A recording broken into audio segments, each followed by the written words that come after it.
नमस्कार दोस्तों, स्वागत है आज की इस क्लास में। आज हम लोग कक्षा 10वीं गणित अध्याय 1 जिसका नाम है वास्तविक संख्याएं, जिसका प्रश्नावली 1.1 का क्वेश्चन संख्या 4 को हम लोग हल करने वाले हैं। तो चलिए देखते हैं। लिखा हुआ है कि एचसीएफ 306 और 657 का 9 दिया हुआ है। ठीक है, यानी दो संख्या है, एक 306 है ए संख्या और एक संख्या बी है, मान लेते हैं। ये हमारा क्या दिया हुआ है, 9 दिया हुआ है। तो एलसीएम ज्ञात करना है, यानी एचसीएफ दिया हुआ है, एलसीएम ज्ञात करना है। तो हमने आपको पिछला वीडियो में एक सूत्र बताया हुआ था कि अगर दो संख्याओं का, जैसे कि संख्या ए है एक संख्या बी है, वो दोनों का गुणनफल किसके बराबर होता है, एचसीएफ और एलसीएम के बराबर होता है। एलसीएम के बराबर होता है। ठीक है, ये फॉर्मूला हमने आपको बताया हुआ था। अगर वीडियो नहीं देखें तो डिस्क्रिप्शन बॉक्स में वीडियो डाला हुआ है, जाकर के लिंक देख सकते हैं। सबसे पहले क्या करेंगे, हम लोग लिखेंगे हल। हल हल लिखने के बाद हमारे पास क्या है, लिखेंगे माना कि। सबसे पहले मान लेंगे माना ए बराबर, हम इसको मान लेते हैं 306 और बी बराबर हम लोग मान लेते हैं 657। ये मान लेते हैं, है भी लिखा हुआ, मान लेते हैं। और क्या दिया है, दिया है एचसीएफ। क्या दिया हुआ है, एचसीएफ जो हमारे पास दिया हुआ है वो 9 दिया हुआ है। और एलसीएम क्या दिया हुआ है, तो एलसीएम हमको पता नहीं है, एलसीएम नहीं मालूम है। तो हम लोग फॉर्मूला यूज करेंगे कि दो संख्याओं का गुणनफल बराबर एचसीएफ गुने एलसीएम होता है। यानी कि दो संख्या, एक ए और एक बी का गुणनफल बराबर एचसीएफ गुने एलसीएम होता है। आप देख सकते हैं। ठीक है, यानी कि ये क्या हुआ, एक तरह से ये हम लोग फॉर्मूला हो गया। ठीक है, ये फॉर्मूला हो गया। अब इसी फॉर्मूला पे हम लोग क्या करेंगे, इसको बैठा करके देखेंगे इन संख्याओं को। तो ए हमारे पास क्या, आप देख सकते हैं, ये हमारे पास है 306। 306 और गुने बी हमारे पास क्या है, तो बी है हमारे पास 657।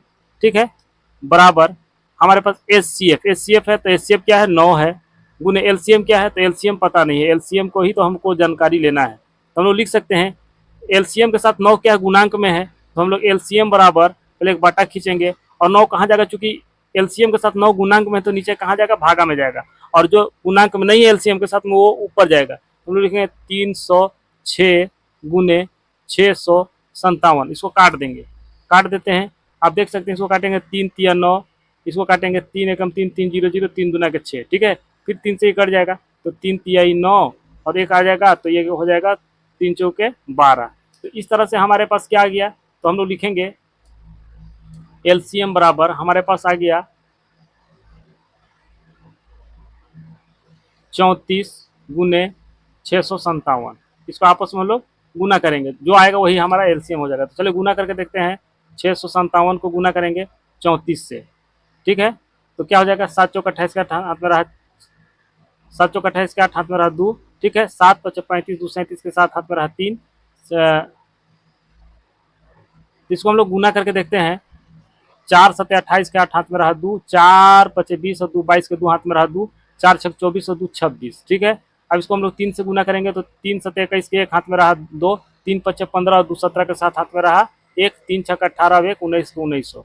इसको आपस में जोड़ देंगे तो क्या जाएगा, 8 2 और 1 3, 6 और 7 13 के 3 हाथ में रहा 1, 9 2 11 1 12 के 2 हाथ में रहा 1 और 1 2, यानी कि 22 33 8। गुना करने पर हमारा क्या जा रहा है, 22 33 8। यही क्या हो गया, आपका आंसर हो गया।